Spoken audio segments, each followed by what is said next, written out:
ఒకసారి చూస్తే ఒక మాఫియా తరహాలో టోటల్గా గవర్నమెంట్ దుకాణాలన్నీ పూర్తిగా తీసేసినారు.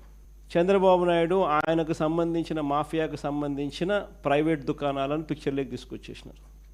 ప్రైవేట్ దుకాణాల నుంచి ఏకంగా ఇలా మాఫియా కంట్రోల్ చేసే ప్రైవేట్ దుకాణాల నుంచి గ్రామ స్థాయిలోకి కూడా ఏకంగా ఆక్షన్లు పాడి మరి వీళ్ళకి సంబంధించిన కార్యకర్తలకు మాత్రమే నిర్వహించే విధంగా బెల్ట్ షాపుల నిర్వహణ కూడా వాళ్ళకు అప్పచెప్పినారు.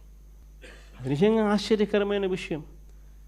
చంద్రబాబు నాయుడు గారి పరిపాలనలో ఈరోజు రాక్షస యుగం నడుస్తూ ఉంది.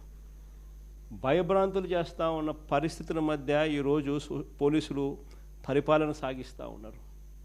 ఇలాంటి పరిస్థితుల్లో ఒక పద్ధతి ప్రకారం కల్తీ మద్యం కుటీర పరిశ్రమలుగా ఏకంగా ప్రాంతాల వారీగా చంద్రబాబు నాయుడు ఆయనకు సంబంధించిన ఈ మాఫియాను కంట్రోల్ చేసే కొంతమంది ఆయన క్యాబినెట్లో మంత్రులు, ప్రముఖ రాజకీయ పోస్టులలో ఉన్న పెద్దలు, పెద్దబాబు చిన్నబాబు ఆధ్వర్యంలో కుటీర పరిశ్రమల్లో